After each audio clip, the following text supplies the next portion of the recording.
discussions and interactions are meant for educational and entertainment purposes only. They're not intended to breach the ATA Code of Conduct, single out any student or educator, or diminish professional integrity in any way. Professional development with Mr. Drover. Gun half dropping in your pocket when we come over. Keep it live. Good development with Mr. Drover. Oh, bun cars. Okay, the countdown has finished, and we're officially here with Sairan Aqrawi. How are you doing? I'm doing great. Thank you. Thank you for having me. No problem. My pleasure. So right now, could you give us I guess, the short story, the short version of your education, what your career is, and sort of where it's transitioned to now? Yes. Thank you for the question, Connor. So I feel in general, I've been a teacher all my life. I love to teach. I love to do training and mentoring. So I have that passion about teaching since I was a teenage, because when I was a teenage, I taught swimming. So I was a swimming coach in my teens. Then I became a swimming coach for adult when I was 20, entered the college. And even in college, I was teaching the other student who missed a class. Who were asking me, "Oh, did you take good notes? We know you have a good handwriting. Can we borrow your class notes?" Because I graduated many years ago, so back then we didn't have computer or phone. So we were really taking notes on the paper. And I always remember the guy who sit beside me on the class. He's like, "Oh my God, you're using yellow pen and highlight and red. I just scratched. Can I borrow your notes?" So I kind of took that responsibility or the passion about me teaching others what they really want to learn. So I feel like I taught all my life.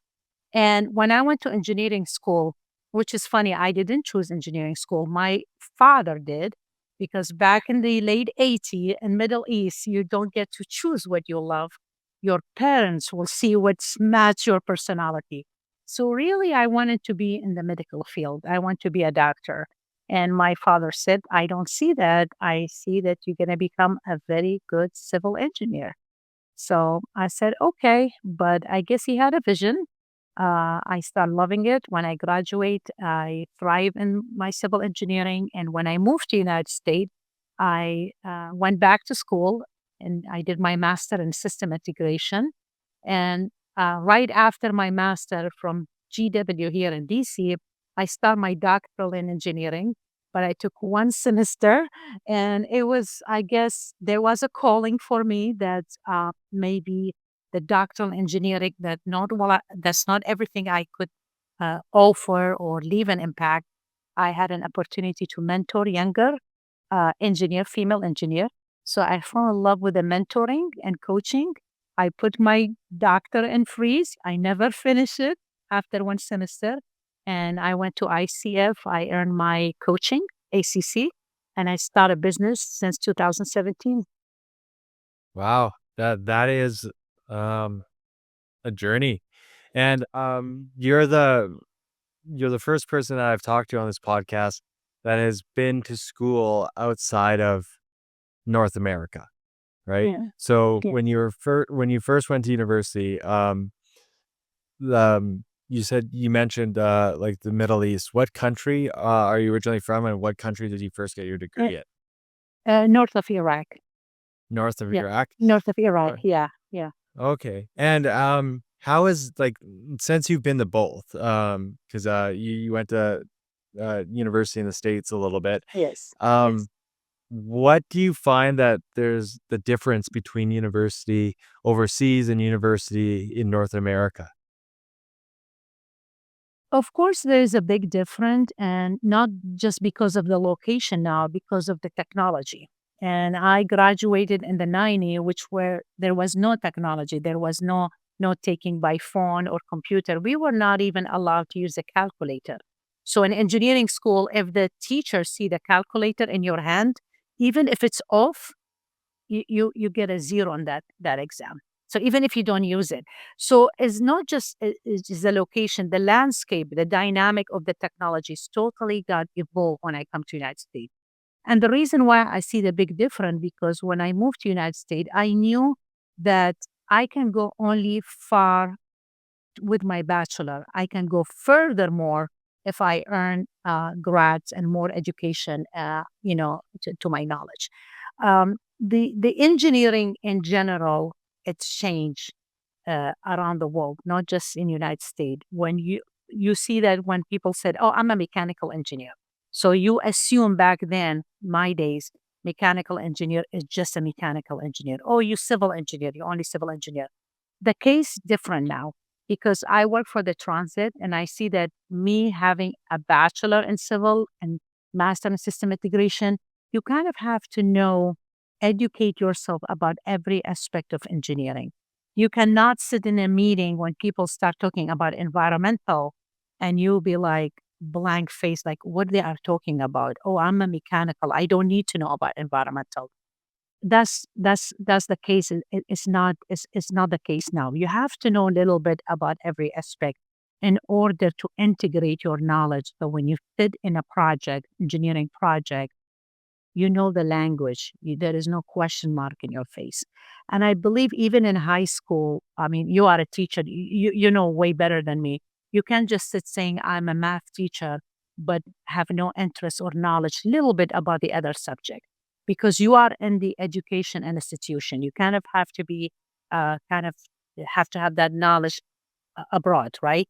Kind of know a little bit about everything. So the system of the education change, and now even the Western and knowledge reach the Middle East. So that now they follow a lot of things, a lot of curriculum, and a lot of portfolio that the education apply here.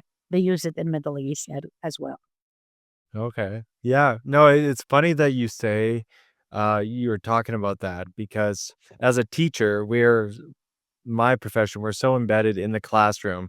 And someone like myself who has actually um, no experience in, I guess, any other profession really in terms of engineering, is that when we teach, one of our biggest pushes in education is what's called like cross curricular education.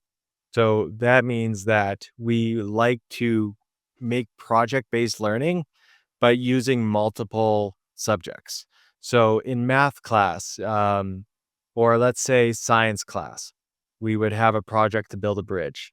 And we'd incorporate things that we learned in math class, and we'd incorporate things that we learned in our cosmetics class, our design studies class, our woodworking class. And we would try to pull different knowledge sets from all classes to make a very practical project. And I feel that's what you're talking about when you're dealing with engineering today, is that everyone is part of a team, but each team member needs to understand, at least fundamentally, what uh, what everyone else is doing. And you said your education wasn't really designed with that in mind. You were very specifically into mechanical engineering. Yeah, what I meant is like for me being a civil, bachelor civil, Yes. so people say, oh, construction, she's only knowing construction. But when I came to United States, I knew that's not enough. I cannot just be calling myself a civil or construction engineer and being having a blank face about or knowledge about the other aspect of engineering because you're not gonna grow. You're not gonna grow. You have to touch every cells of the brain. Maybe one part is good with the education around technology, meaning like AutoCAD. Like you'll see people love AutoCAD because they love the computer, so they love the ribbon about AutoCAD. But you see others only thrive at the field as a field engineer. So you have to kind of combine those all together because together you will have the broad package of somehow an engineer who can handle a project from A to Z. You can't just raise your hand and say, oh, I'm an engineer, but I only do computer stuff. That doesn't make you in a good position and you're not going to grow because you have to know, you have to be kind of familiar with the field activity. You have to be familiar with what's out there with the now with the AI. As you know, we have to touch those areas. You can be scared from it saying, oh, I graduated many years ago, I don't need to be with an AI. Well, it's here. If you don't learn a little bit about it, it's like a train passing you and you're going to be isolated out there, and you'll be like old school, right? And and and the idea is not to be uh, perfect at it or being master at it, but at least don't be scared from the change. And that's what the pivot idea come from. That's what the idea about adopting new skills, learning new languages, doing new things, because you training your brain to stay young, right? So you keep learning, and that's how you grow and you get to your best version. I like that, like keeping the brain young. Yes. So like if we were thinking like business, like market value in terms of what you can contribute, if you have a range and like again, like you said, you don't have to be an expert at everything, but you should Yes. have the fundamentals be to understand what you're talking about or what your colleagues are talking about. So I think that range is really important is what you're saying. Like employers are looking for people that can jump into multiple roles, can understand and work with people in different roles. And a lot of the times people think that, oh, just getting one bachelor's degree or just focusing solely on this is going to set them for life. But in reality, we want to be continuously growing, have that growth mindset, learn that new language, develop that new skill, right? Yes. A good So example that a good example that comes to mind is real estate. So maybe a real estate agent is really good at selling, like the art of selling or the legal aspect, but having the tools to edit video or to make media and market themselves is super important. That would be the analogy I'm thinking of.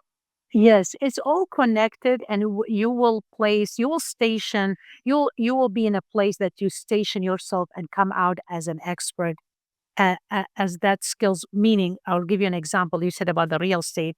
If I'm an engineer and you go to my LinkedIn and I have very fancy title, PhD degree, master, that doesn't make me better than somebody else unless I combine other skill to it. Because become a leader or become a team leader or become a manager or a senior program manager, you need other skills beside your technical. You need to have a communication skill. You have to you have the skill of active listening, how to manage people, know a little bit about budget, know a little bit about project control, a little bit about the money, about the HR component. You can't just show up in the room and say, I have a PhD degree in structure. Well, great, good for you. What else you bringing to the table? Same thing, you as in high school or educator and university, you can't just bring your degree and hang it behind you and expecting all the student see you as a role model. You have to be really role model in many aspects, right? Your personality, your attitude, the ethic, right? All the activity you do with your student, that's what is make you a role model to them. Same thing with an engineer or any other career. Absolutely. I'm curious to know, like, so how do you continue this learning and, trying new things and staying sharp across all these different domains in your life today? Like, how do you manage that growth in your life? Good question. And it's important because even if you didn't ask me, I would have bring it up. A lot of people say, okay, like I'm older than you. I have my kids in college. A lot of people say, how you balance? And I don't believe in that word at all. I don't believe at balance word at all. What I use is integration. How I integrate my day job 9 to 5 with my side business. And the reason why I use integration because as of now, we're doing this podcast together. I'm not doing any other things. I'm not working. There is no day job. There is no answering my text. I'm not talking with somebody. I'm not checking my email while I'm talking to you. I am fully focused, 100% giving my energy and my time and my intention to you.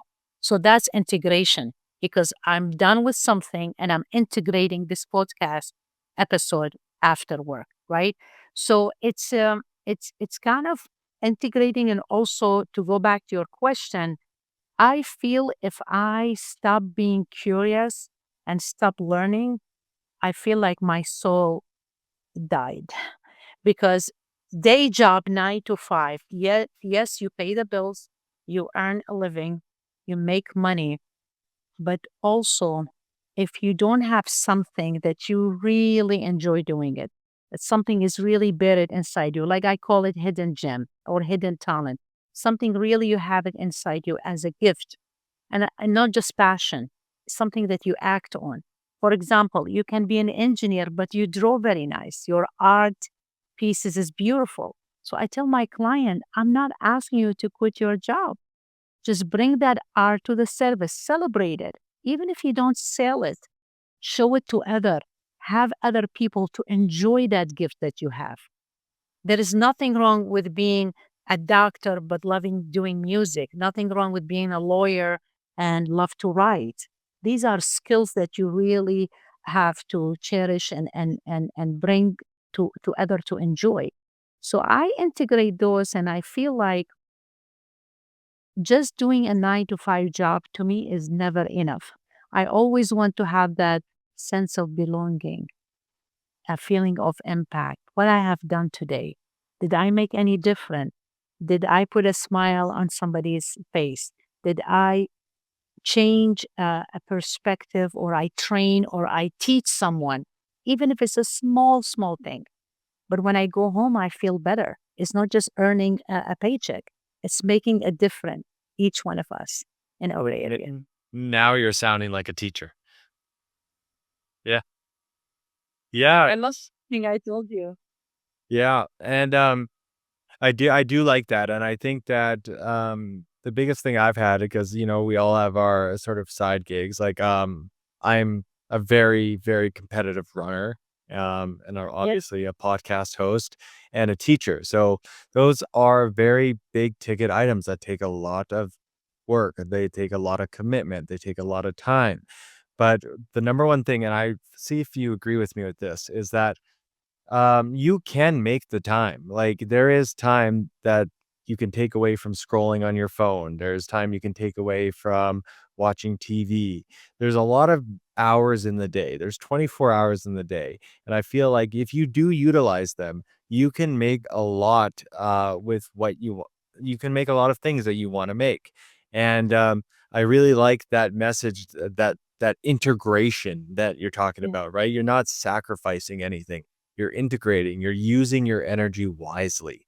And I think that is just a great message, no matter what age. It could be middle school kids, it could be high school students, it could be adults, it could be anyone, right? And that takes me back to like in your bio, you're talking about how you started working with sort of midlife women on this Yes. career transition.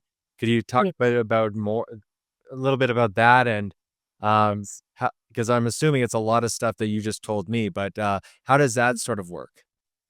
Yes, and going back, you said if I agree with you or not, totally, because you save your energy on the things that really matter to you. When you decide to run for marathon or you want to train at the gym, you rather to do that to stay in a good health and shape than just watching Netflix episode after episode. I don't watch TV at all, not because I'm important, because I have no time.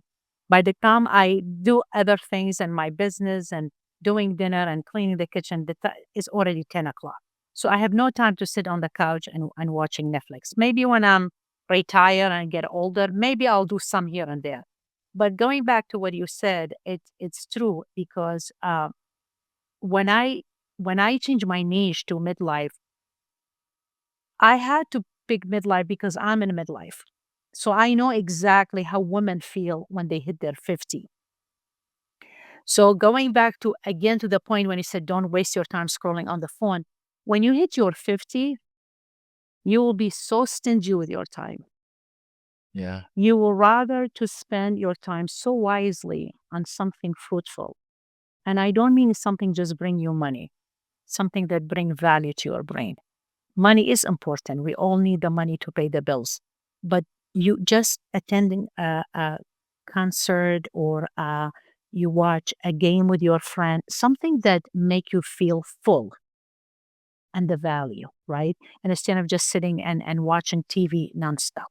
So what the midlife things came after I changed my niche. I used to actually coach only women with engineering degree who moved to United States to live their American dream. I done that for 4 or 5 years. Then finally I decided to be brave enough to change the niche of my business, which is not simple because you will not be able to change your niche unless you are really comfortable and clear about your destination.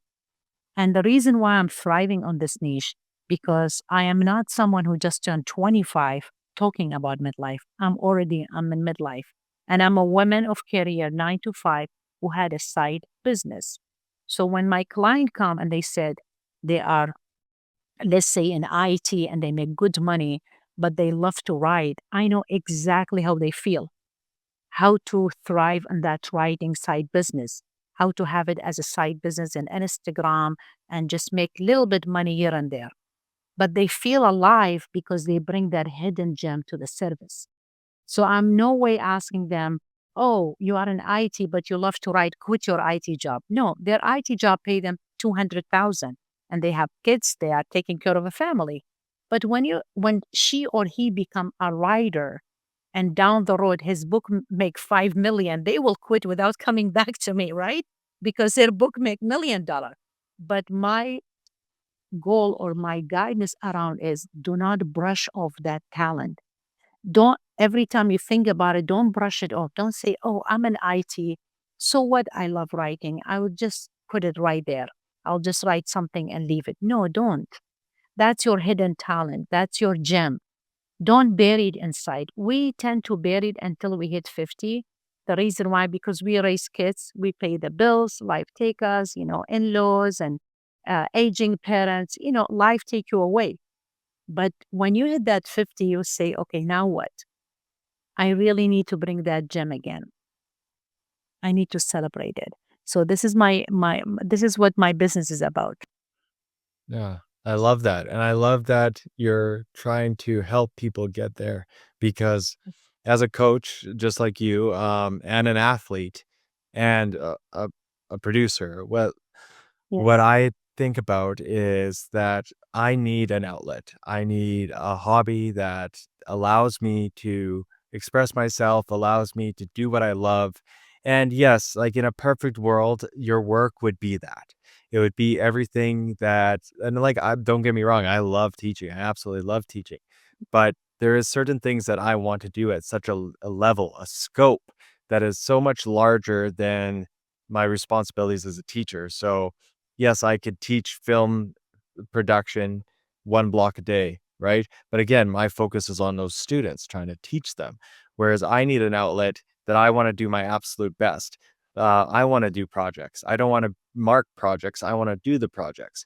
So, having time and giving myself the ability to either train for a marathon or to make a podcast, that's really what life is about. It's about, doing what inspires you and, Yes. getting time to do that. And Yeah. I feel like a lot of people like yourself and me, um, we've been trained through that with like swimming or Yes. athletics and a whole bunch of other stuff. But a lot of people are in this rut where they are going survival mode, which what I see Yes. is that Yes. they Yeah. they need to get the job done. They need the money and they have like dependents, kids, whatever you call it, and you're trying to coach them through that. Um, this is very similar to a lot of stuff that I deal with my higher grade students. Yes. So, what would be one of the first things that you do when you talk to a client that says, "Hey, like I I really used to be like, oh, I remember back in high school, I used to be a passionate for like art. I used to draw, I used to paint, but now down the line, I have 2 kids, I have a husband, I have this mortgage that I have to pay off. Where do I start?" What would you say to someone like that comes to you? Hi, everyone. Hope you're enjoying the video. I just want to take a brief moment just to interject and say if you haven't already, could you please follow on Spotify and subscribe on YouTube? That is the best way to show your support and to get new content. Some other low effort ways that you can show your support for the show, besides subscribing and following, is leaving a comment on each episode, liking each episode, and most importantly, sharing each episode on social media. Those are the best ways you can help us grow. Thank you for watching. Hope you're enjoying it. Back to the show. Yes. Great question. So most of the client when they come, most of them they are clear what they want to have as a side business. So, for example, I have so many women who are engineer, but they love painting, they do art, they do knitting, they do things by hand. But some other client, they come with confusion. They are all over the place. They tell me they used to run, they used to be a swimmer, they used to doing things by hand, making tables, guys and women, all kind. They have some passion when they were teenage or in their 20. And when I asked them what's happened, they said they lost that desire. They keep brushing it off because they got married, raising kids with all the responsibility and expectation, making living, make sure that you're not gonna get kicked out of your day job so you can pay your bills. Kind of that passion or that hidden gem died. And I always tell them it is not dead. It's just sleep. It's buried. It's muted, right? It's still inside. Hibernating. You just need to bring it back to the surface, cherish it, and celebrate it. And some of those clients, they push it away because they are very comfortable in their day job, right? They want to pay the bills and go home. And yet they want to have something by their own, like they call themselves entrepreneur and side business, but they don't know what's the entrepreneur about. What is their idea? That's not good also, because the entrepreneurs look all fancy and sexy when you say to yourself, but what is exactly the problem you are solving? You cannot call yourself businessman or businesswoman if you're not really sure what is that one problem that you are solving.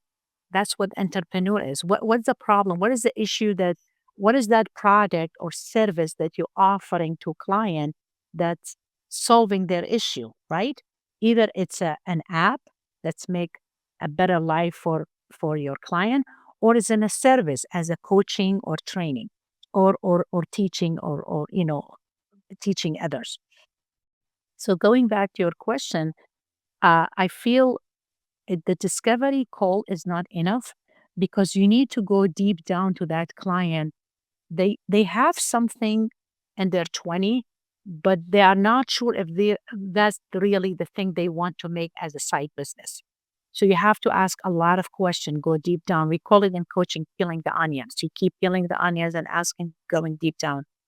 And this is how you know they got to the hidden gem.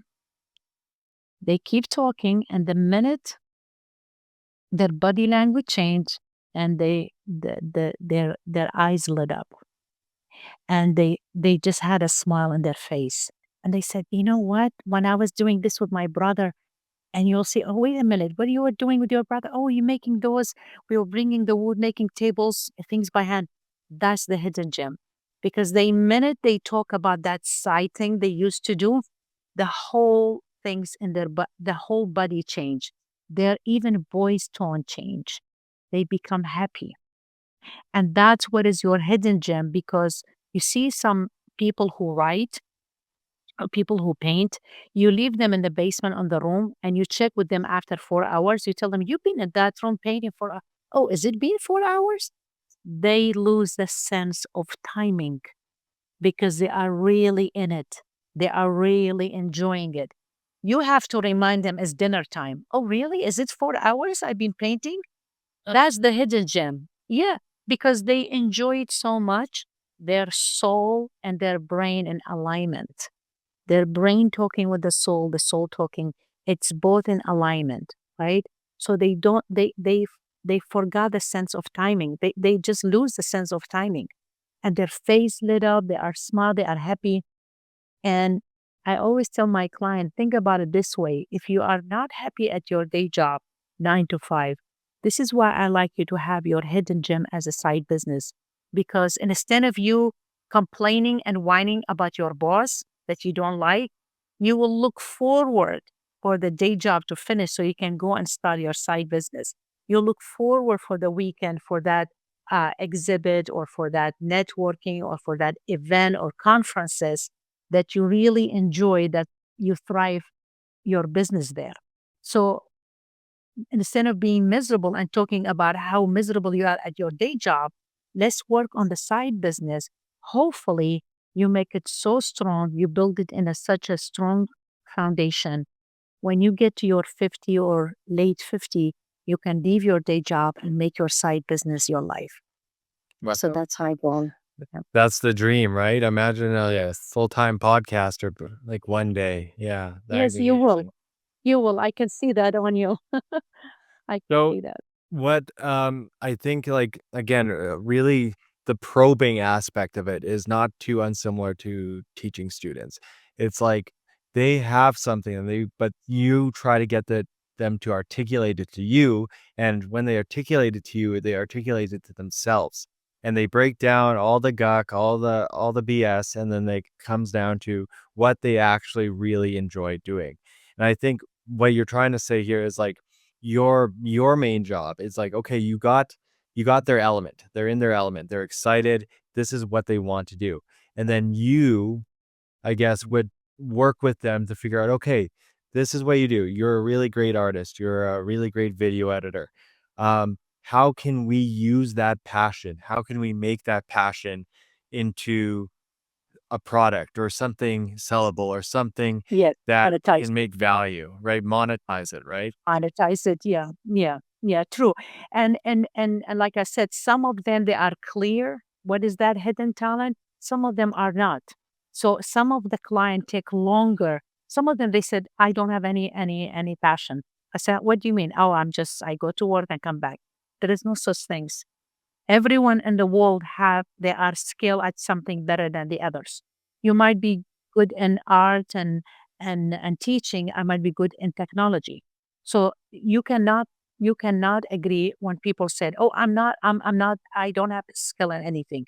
Well, the more I ask you question, you're gonna find out that you do have skill in something, but you never celebrate it. You never monetize it.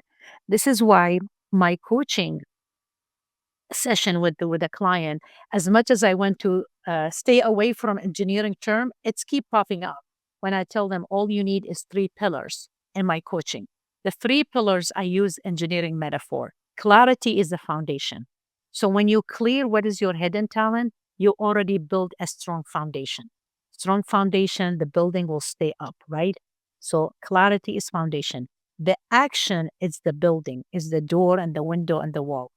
If you don't take action in your passion or you don't take action in your hidden talent, don't even come and see me. You're wasting time Right. because you're just going to say, I love painting. Oh, are you doing any painting? No, I just love it. Then why you are here? We are not chatting here. You want to monetize your hidden talent. So foundation, action, it's the building. Then consistency is the roof of that building. Because if you don't do it consistently, you do it one time and you get excited. Oh, I did an exhibit and everybody loved my art. Then what? You can't just quit because that consistency will take you to further level, right? That's the roof, which is protect your building, the foundation. So the metaphor, the pillars is clear because it's very close to everyday language we use. Right. When we say he has a good foundation, what does that mean? When you have a good foundation in teaching, that's when you have the core value and you just evolving and developing your skills more in teaching, right? And the action is the main thing. Because if you come to me and telling me, oh, I love to speak, I love to write, I say, what do you have done? Oh, I listen to YouTube. That's not enough. Right. You have to take action. You have to start writing blogs or do a little bit speaking at the event in order to be a better speaker and a better writer. So without action, there is nothing happening. And you have to continue doing it. Yeah. Till you get your black belt. Yeah.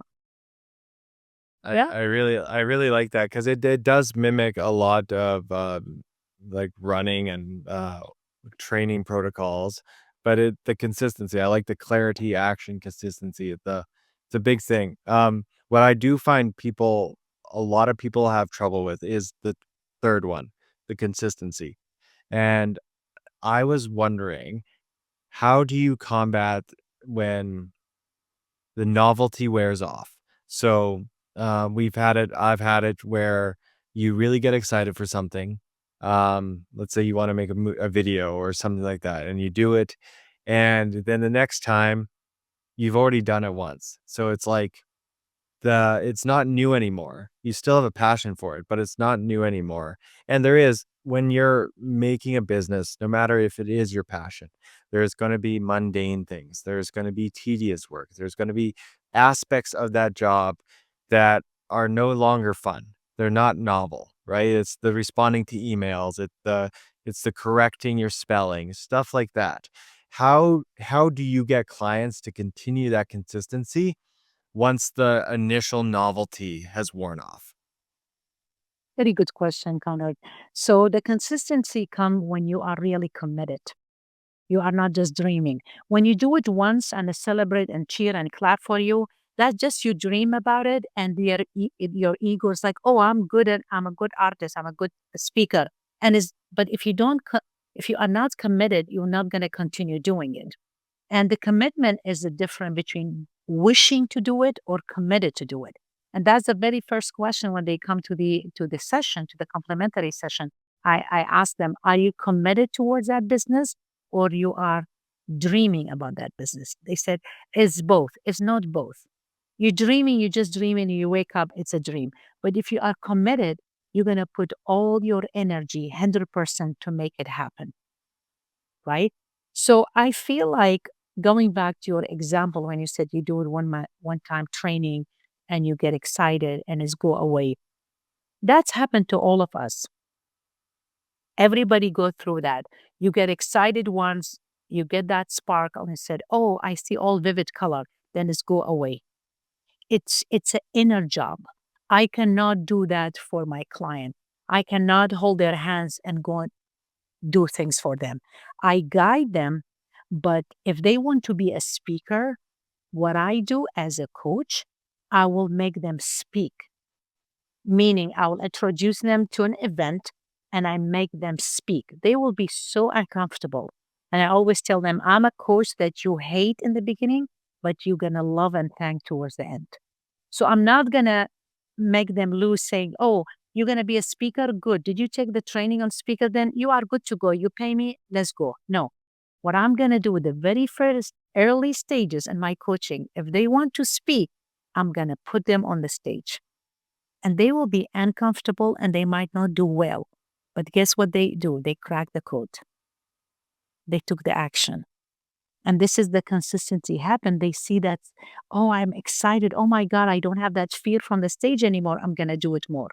Because if I make them just take the training and be comfortable in front of the camera, like just if they talk with the Zoom and they record themselves, that's not real speaking. When you are on that stage and you have audience, everybody looking at you, and you'll be thinking everyone's waiting for you to make a mistake, which is not true, that's a different level of fear. Because we all fear the validation. We all fear that how people will perceive us. They are proving us or they are denying, canceling us, right? Same thing with writing. If you come to me and you said, I want to write, I will make you write in a publication. I'll introduce you to someone who who public something for you in magazines or media, right? Yeah. So it might not come up perfect, but you're still gonna do it, right? Unless I threw you, like I used to say, I threw that person who don't know how to swim in Middle East. I used to throw them on the swimming pool and I jump right behind them, because unless I threw you on the event, you will never move your hands and legs to learn swimming. Same thing with any business. If you want to be a teacher, the first day you teach, I'm sure it's not the same day that you're teaching now. You are more comfortable because you have done it along the way. But the first day is not the same. The first day when I become an engineer and I enter the first engineering meeting, I was even scared to open my mouth because I thought like every number, if 1+1, I might make a mistake and I will say something else because we don't know better. We didn't have that skills. So the more you do it, the consistency, you see the rewarding coming, then you feel better and you're going to say, I'm committed. I'm going to continue doing it. It's a Yeah. process. It's that exposure therapy and the practical practice, right? And could think of like when I have students come up to my classroom and like they're doing presentations, and they're like, "Oh, I'm embarrassed that this is going to happen. This is going to happen. This is going to happen," and they're like maybe the fifth ones to go, And I usually sit down with them, was like, did you notice any of that with any of the other presentations you just watched? Did you notice them stutter? Did you notice them? And they're like, no. I'm like, so what makes you think they would notice you? Right. That's the allowing people to fail is also a big thing, because then there's two aspects to this. There's the first aspect, meaning that the worst case scenario isn't that bad.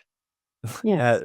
no matter, like, because we when we're scared, we make things way bigger in our heads than they'll actually be. So I think what you're saying, when you get them to speak, when you get them to write, and yes, it's not perfect, right? My first couple podcasts, I stutter. I have a little bit of a speech impediment, and I'm worried about people are going to notice how I mispronounce words and stuff like that. And then once you get that done, you realize that that wasn't a big deal in the first place, or that maybe you can improve on that. But the if you wait till you're perfect at anything, you will get nothing done, right? Never. Uh, Yes. my friend from Portugal, he always told me, and I don't know how to say it in Portuguese, but he basically translates to the enemy of good is perfect. And Yes. so that brings me to my other question, because I was going to ask you that. I was like, what role does failure have? What role has failure shaped in your personal professional success? What because I assume it wasn't a linear line of success that worked out perfectly the entire way to where you are now, right? So what what relationship with failure have what has failure taught you in your journey? Oh, we are friend. I'm still I'm still having it every day. I'm not perfect at anything, right? We are friend. We go to Panera Bread and we have coffee together. And that's how I define success. Success is the relentless energy to keep progressing. You mentioned your podcast. Same thing with me, with anyone who's seeking success, is the relentless energy to keep progressing. You progress from the first episode. You look at the first episode, you are 10 times better, right? Mhm. Like Joe Rogan said, we are all trying to be a hero of our life. We're trying Yes. to be the hero, right? By doing better. And to answer your question, uh, the thing that I really like in my trait is like I don't give up. Like I know that I haven't done it 100% correct. If I done it 60, no one and nothing will stop me to take it all the way to the 100. I don't give up because I committed. I promised myself I'm gonna do this business and I'm gonna succeed. I'm not gonna make million the first years. I'm not gonna make million the first 5 years. But guess what? I will never give up. Never. Because I put in my mind, this is what I'm going to do. I'm not leaving this life just being an engineer, picking up a paycheck and go twice to vacation and take pictures. That's not a life. That's a routine. That doesn't call life. I was competing in when I did my swimming coaching classes. I was not the best in Middle East, but I put it in my head. I said I have to be one of the best swimming coach, and I did because I put it in my head. I was committed. Again, I didn't dream about it. I didn't wish for it. I committed. And every listener here in your podcast, if anyone who's listening to us now, if you really want something so bad, if you really want it, you can achieve it. Just be committed. No excuses. Turn off all those noises and the clutter and all the people who telling you you are not capable. English is not your first language. You look different. You are female. You are male. You are young. You are old. These are all connotation that we give to ourselves. We label ourselves, make us uncomfortable. Why you want to do this to yourself? If you are committed, gain the skills. Someone will teach you the skill. It's all teachable.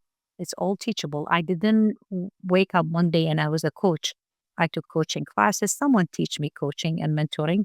Yes, I have that passion inside me, but I was not the same coach I was today 10 years ago or 5 years ago. It's all teachable, right? Mhm. I always remember there was this guy from Bolivia.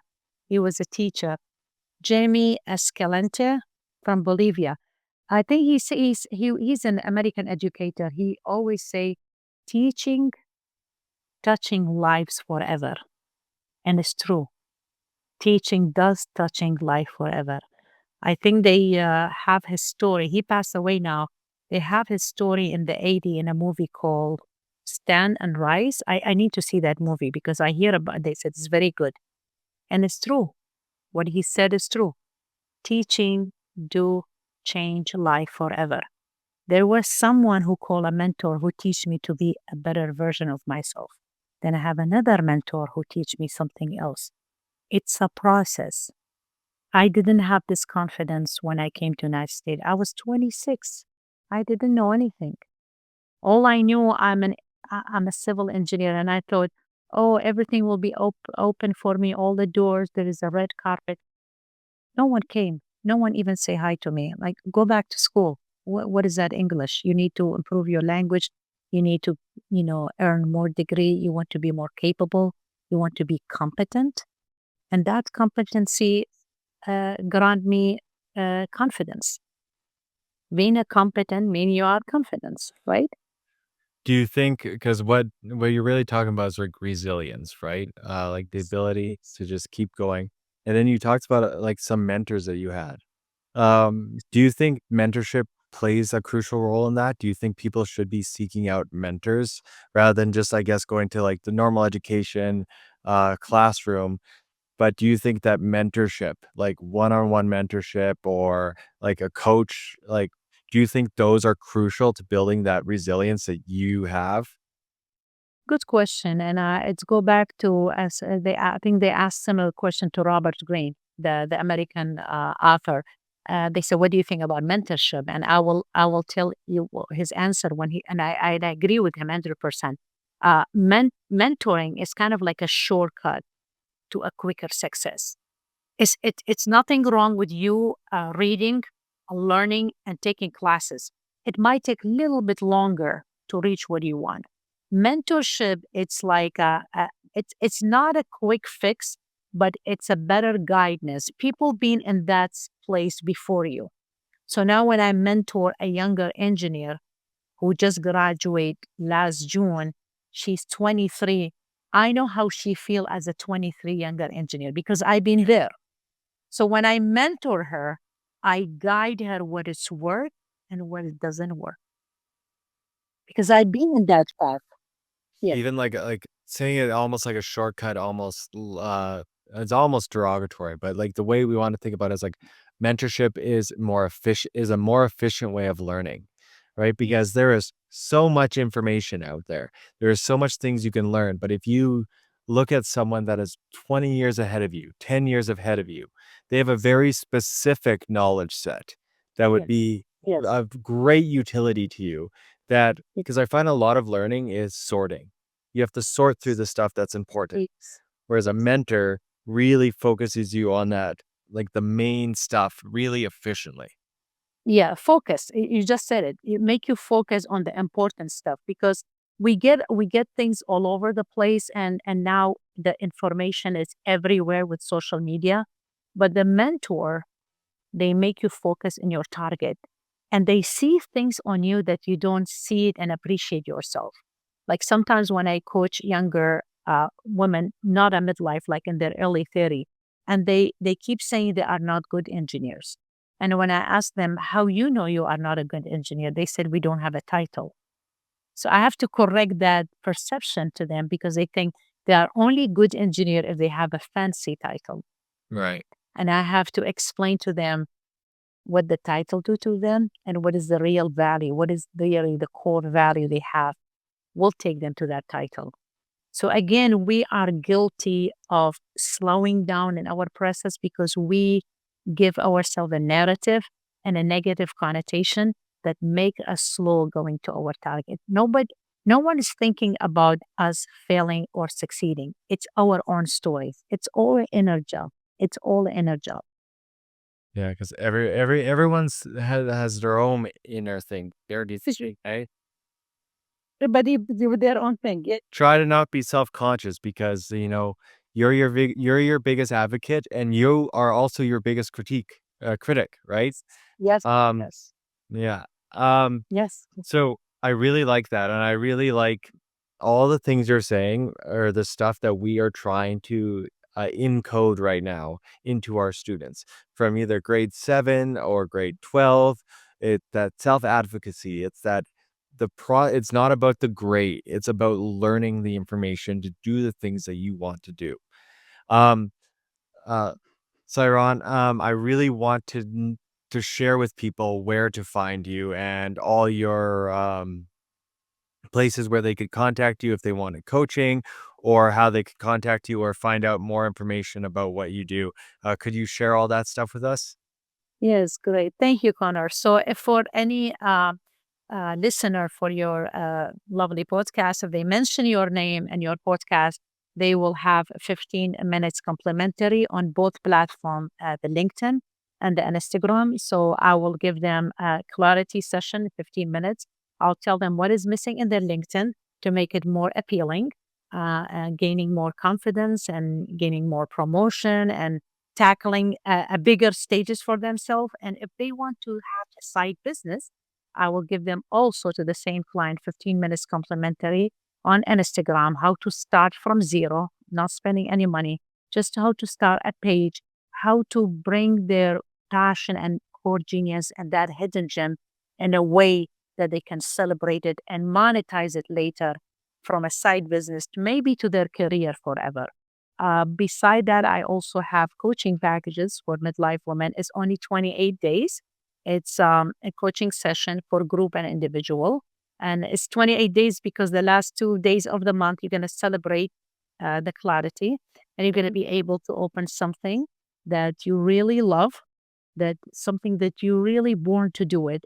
What's Robert Greene call it? Your life task, life purpose. I think he call it life task or life purpose. I hope I'm not quoting him wrong. And each one of us have that. Each one of us has a life task or life purpose. Maybe your life purpose is not like mine, but we are like a piece of puzzle. We all complete each other's. So it's worth living it. I'm not gonna say life is too short. Life is so precious to live it in your own terms and doing the stuff that you really enjoy. Yeah. All right. I couldn't have said it better myself. And I think what you're offering and what you're providing to people is really gonna help people jumpstart because they're already amazing. They just need to fine tune it and Yes. focus it into something that they could um feasibly make a bigger part of Yes. their life. And I really appreciate that. I will put all your I'll put a way for clients to find you in the description, and hopefully we can spread the word and help people get their passion to something more than just a hobby, to maybe a side hustle, and then eventually maybe even a full career. This is amazing. Um, Thank we're all out of time, and I really want to thank you for having this conversation with me and sharing a lot of philosophy that I think a lot of my viewers and myself will take in. thank you. Thank you, Connor. Thank you for having me. It was such a pleasure talking to you. It was a pleasure talking to you too. Thank, All right, thank, bye now. thank, Thank you thank for tuning in to Professional Development with me, Mr. Drover. I hope you found today's conversation insightful and inspiring. If you enjoyed this episode, be sure to subscribe, leave a review, and share with your fellow educators. You can also connect with me on Instagram or via email to continue the conversation and share your thoughts. Well, until next time, keep learning, keep growing, and keep making a difference, both inside and outside the classroom. I'll see you in the next episode.